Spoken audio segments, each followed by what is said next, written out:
Sanctions always have an impact on the economy of not just the country on which the sanction is levied, but also the collateral impact will be there for many countries, many other countries to feel.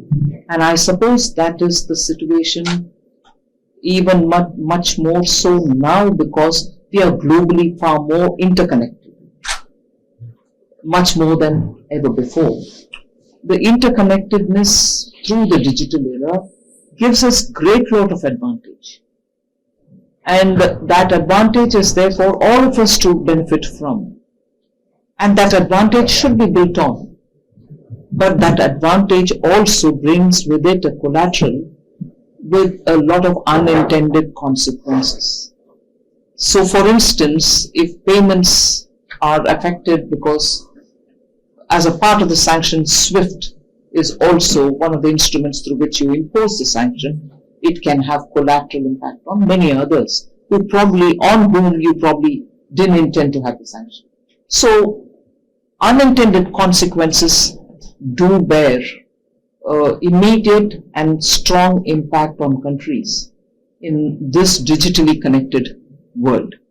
So that is one thing which I think when sanctions are decided to be imposed,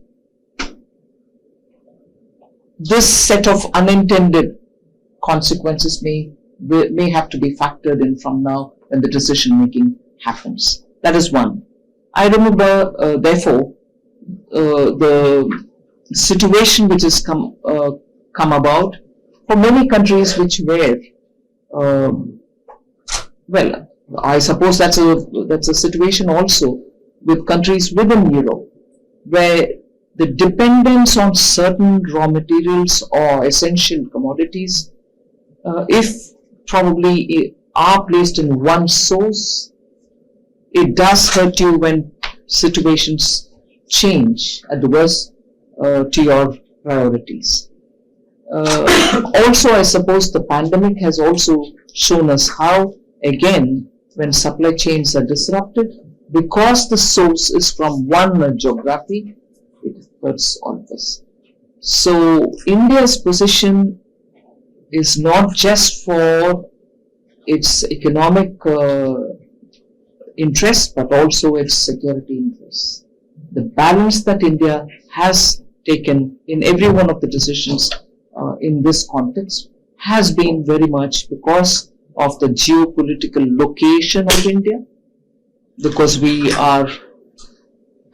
share land borders with some of these countries. Because of the way in which over the decades India had to always defend itself when situations arose, much against its own interests, in its own land interests, border interests, its economic interests. India had to all the while take care of its interests, almost left to itself. So India definitely remembers those instances. But in a globally connected world, digitally connected world, remembering this is just not good enough. We'll have to work with the current situation as well. So we are quite conscious of it. If you like the video, do like, comment, share and subscribe.